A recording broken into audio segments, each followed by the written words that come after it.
as a result of domestic violence/abuse. I talked with and wrote to many people in a position of authority about this, but no one would help me. Contact the state police, not the local police. Please bury me in the New Durham Town Cemetery. I have friends there. Linda Bishop, date of birth 4/02/56. And she had in a little box, Jesus, take me home. The night that the police knocked on our door, he just came and he was all business, very serious. And I don't know if he meant a whole lot by it, but it was uncomfortable at first. He asked us if we knew Linda Bishop, if we had any ties or connections, who was taking care of the house. I think at that point in time we did plow the driveway, but that's all we had to it, being an hour and a half away. We didn't check it very often. There was an unexplained dead body in a house that was closed because she made sure the doors were locked once she was inside. And I think they were looking for any sort of lead.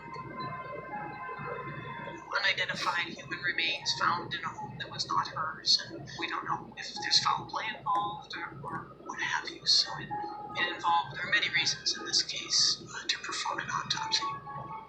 When she was found, she was very badly decomposed. It could tell us that she's a middle-aged adult female.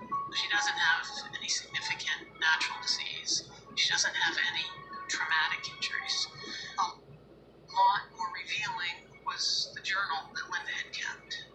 Record almost daily the events in her life that had transpired over, I think, a 4 or 5 month period. Well, it was fascinating. I mean, I read lots of suicide notes, and originally I thought that's what I had. You know, with the line to whomever finds my body, I thought, okay, this is a suicide. But the more you read, and the more I learned about her, I realized this isn't a suicide at all. Sunday, October 7th, 8:15 a.m., Fenbrook Farm. Finally feel caught up on my sleep. Nice and warm last night.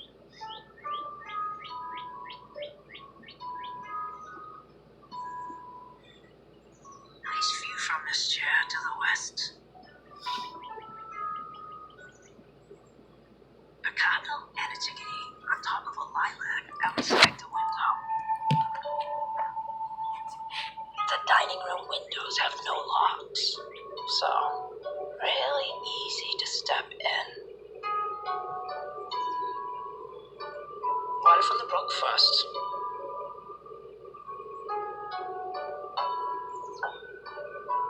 Found crab apples yesterday afternoon. I can't figure out how to put the electricity on. I've gone out and down the about.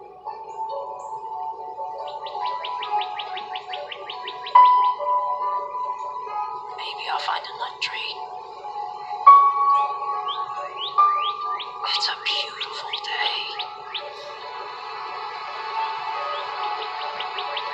Then I found the strangest looking apple tree.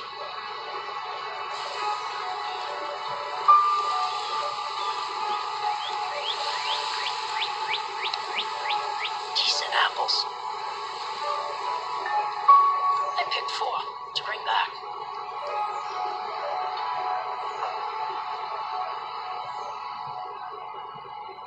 If you read that journal, you would have thought that she was isolated in some hidden valley, and there was nobody around, and there was nobody to help her. But that night when we were here, I made a mental note from the window of the room where she was found in. I could watch the big screen TV of the next door neighbor. This is a rural area, but it's not without houses. She's 500 feet away from her neighbor. She was that close to safety and being assisted.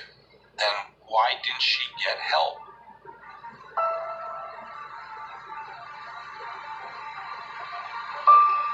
So, this is my 5th day of freedom. Route 132 very quiet today, and probably tomorrow because of the holiday, Columbus Day. It looked like everybody was out shopping and running errands.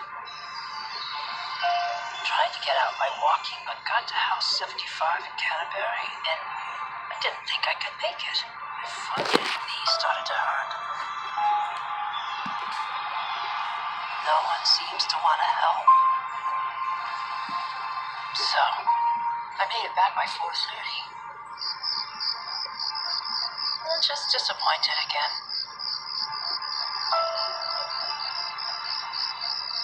I'm trying, but it doesn't make sense for me to try and get to the shelter in Laconia, make my presence known, and just start this whole mess again.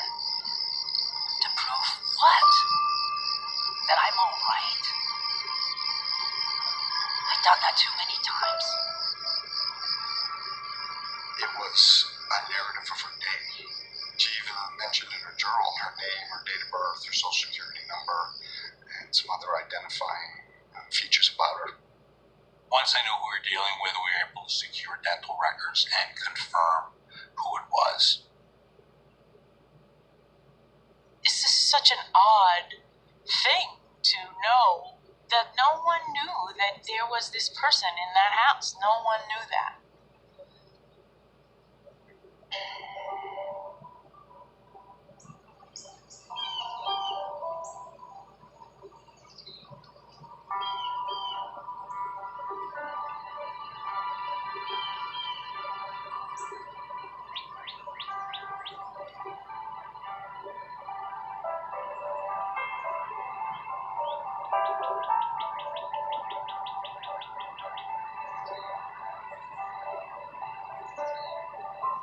I can absolutely, totally understand why she picked that house.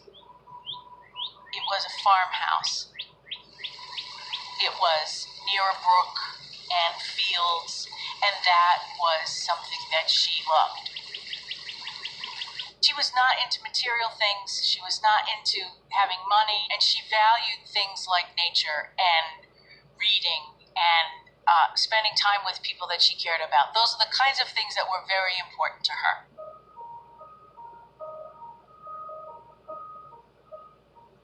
Growing up, I think we were very much like the typical middle-class family at that time period.